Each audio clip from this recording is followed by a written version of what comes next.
एक बार फिर से आ गए हैं एजुकेशन लाइफ में आपको लेकर दीर्घ प्रश्न। कहता है कि किसी बिंदु आवेश के कारण किसी बिंदु पर विद्युत क्षेत्र की तीव्रता याद करना है। क्या क्वेश्चन कर रहा है? दीर्घ क्वेश्चन है और लास्ट में ऑब्जेक्टिव भी बन जाता है उसका जो आंसर आता है।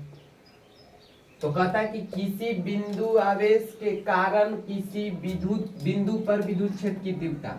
तो आप पहले ही जानते होंगे कि विद्युत क्षेत्र की तीव्रता बराबर क्या होता है? ई बराबर क्या होता है? एफ बटा क्यू होता है। एफ बटा क्यू नोट कह सकते हैं, ई होता है ना। और विद्युत क्षेत्र की तीव्रता कहते किसको है? तो प्रति एकांक क्षेत्र में विद्युत बल जिस पर लगता है उसको हम विद्युत क्षेत्र की तीव्रता कहते हैं। तो आइए आज सिद्ध करते हैं कि किसी बिंदु पर कितना विद्युत क्षेत्र की तीव्रता लगेगा। तो उसके लिए सबसे पहले हमको क्या करना होगा? एक चित्र लेना होगा। तो आइए हम एक चित्र की उद्घाटन करते हैं, निर्माण करते हैं। मान लीजिए कि इसका नाम ए है, एकरा पर प्लस क्यू आवेश लग रहा है और ये पी है और ए और पी के बीच के दूरी आर है, ठीक है। और इसको नाम दे दीजिए क्यू नोट, ठीक है। अब जो चीज किए हैं मान लीजिए ना, तो 5 नंबर ना मिलेगा। माना कि ए एक बिंदु है जिस पर प्लस क्यू आवेश है, प्लस क्यू आवेश है। देखिए ई सन लिखना एकदम भारी है ना, यहाँ से देखिए और लिखिए, एकदम बात बनाइए। तो माना कि ए एक बिंदु है जिस पर प्लस क्यू आवेश है। ए से आर दूरी पर एक बिंदु पी लिया गया है, एक बिंदु पी लिया गया है जिस पर क्या विद्युत क्षेत्र की तीव्रता याद करनी है, जिस पर विद्युत क्षेत्र की तीव्रता याद करनी है। देखिए हम कहीं अलग से लिखे, एकदम यहाँ देखें और लिख दिए। एक बार स्क्रीनशॉट ले लीजिए, काहे कि हम मिटा भी सकते हैं।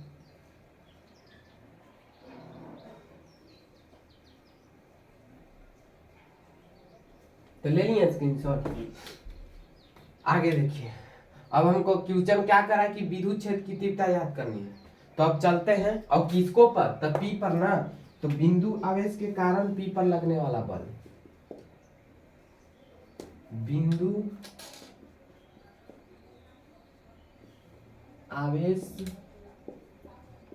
के कारण पी पर लगने वाला बल कुछ हो जाएगा। हम लोग कुलाम के नियम जब आप पढ़े होंगे तो आप सिद्ध कर ले होंगे कि बल बराबर कुछ होता है K गुने Q1 इंटू Q2 बटा आर स्क्वायर। Q1 Q2 के जगह पर Q नोट हो जाएगा यहाँ। तो आइए लिख देते हैं। तो क्या हो जाएगा? F बराबर हो जाएगा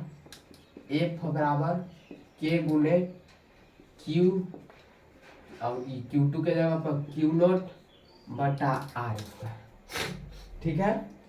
एक तो हो गया मेरा समीकरण फर्स्ट, एक का मान आ गया। हमको चाहिए कौची? मेन टॉपिक तो है कि हमको पी पर अथी निकालना है, विद्युत क्षेत्र की तीव्रता।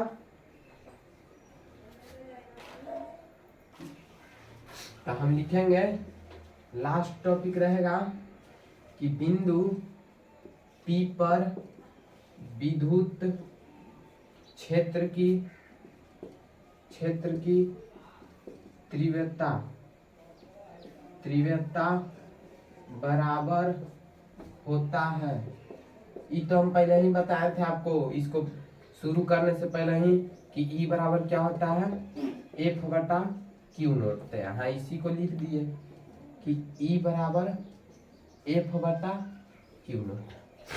अब देखिए एफ के मान तो हम यहाँ से निकाल दिए हैं। समीकरण फर्स्ट में एफ के मान निकलल है ना। तो एफ के मान यहाँ अगर हम पुट कर देंगे, तो यहाँ हम एफ के मान अगर पुट कर देंगे तो एफ के मान कौन सी है? क्यू गुने क्यू नोट बटा क्यू नोट है आर स्क्वायर छूट गया, आर स्क्वायर बटा क्यू नोट है इसमें, तब क्यू नोट से क्यू नोट कट जाएगा ना, क्यू नोट से क्यू नोट कट जाएगा तो कुछ ही बचेगा, ई बराबर के क्यू, ई बराबर कुछ ही बच गया के क्यू बटा आर स्क्वायर। यही आपका किसी बिंदु पर विद्युत क्षेत्र की तीव्रता निकली। और ये अदिश रूप है भाई, याद रखना, न तो सदिश रूप कहेगा तो इसका अलग हो जाएगा, सदिश रूप कहेगा तो अलग हो जाएगा, और पूछता भी है अगर अदिश कहेगा तब ऐसे कीजिएगा। तो सदिश रूप भी हम बता देते हैं, इसको स्क्रीनशॉट ले लीजिए, क्योंकि मिटाएंगे तब ना बताएंगे। ई है अदिश रूप। इतना ही नहीं, आप अगर चाहते हैं कि के मान बैठा दें तो के मान आपको याद होगा कूलाम के नियम में कि 1/4 पाई एप्सिलॉन मोड, के मान बैठा के क्यू बटा आर स्क्वायर लिख दीजिए, ये भी आंसर लिख सकते हैं। या के मान एगो होता है 9 × 10⁻9 न्यूटन मीटर स्क्वायर, वो भी लिख सकते हैं। तो ई हुआ अदिश रूप। अब हम लोग सदिश रूप में चलेंगे, तो इसको मिटारे ना, मिटाने से पहले एक बार और समझा देते हैं। माना कि ए एक बिंदु है जिस पर प्लस क्यू आवेश है, ए से आर दूरी पर एक बिंदु पी लिया गया है जिस पर विद्युत क्षेत्र की तीव्रता याद करनी है। बिंदु आवेश के कारण पी पर लगने वाला बल F बराबर के गुने Q1 × Q0 बटा आर स्क्वायर। बिंदु पी पर विद्युत क्षेत्र की तीव्रता बराबर होता है E बराबर F बटा Q0। तो E बराबर F के मान बैठा दिए, तब Q0 से Q0 कट गया, E बराबर आ गया KQ बटा आर स्क्वायर, जो कि अदिश रूप है। सदिश रूप बस सदिश रूप 30 सेकेंड में बन जाएगा। देखिए ना, सदिश रूप में इतना लेट लगता है, सदिश रूप में तो आप लोग जानवे करते हैं। हमको F बराबर क्या आया था, KQ बटा आर स्क्वायर, यही ना। तो आर कैफे बराबर कुछ होता है, आर जानते होंगे कि आर वेक्टर बटा आर होता है, आर कैफे बराबर। अब सदिश रूप में हम लोग चल रहे हैं ना, तो आर कैफे बटा आर वेक्टर होता है, तो KQ बटा आर स्क्वायर है ना जी।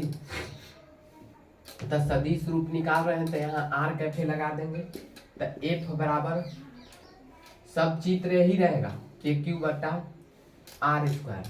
खाली वेक्टर निकाल रहे हैं तो यहाँ वेक्टर कर दीजिए, आर वेक्टर कर दीजिए, क्योंकि सदिश रूप निकाल रहे हैं, बाकी सब यही रहेगा। तो अब देखिए आर कैफे के जगह पर हम आर क्या लिख सकते हैं, आर वेक्टर बटा आर, आर कैफे के जगह पर आर वेक्टर बटा आर। तो F बराबर हमको क्या आ जाएगा, F बराबर क्या आ जाएगा, KQ बटा आर स्क्वायर आर, तो R Q into R vector, ये आपका निकल गया सदिश रूप। तो ऐसे भी क्वेश्चन पूछता है कि अदिश रूप में क्या होगा आंसर और सदिश रूप में क्या होगा। तो अगर अच्छा लगे तो लाइक कीजिए।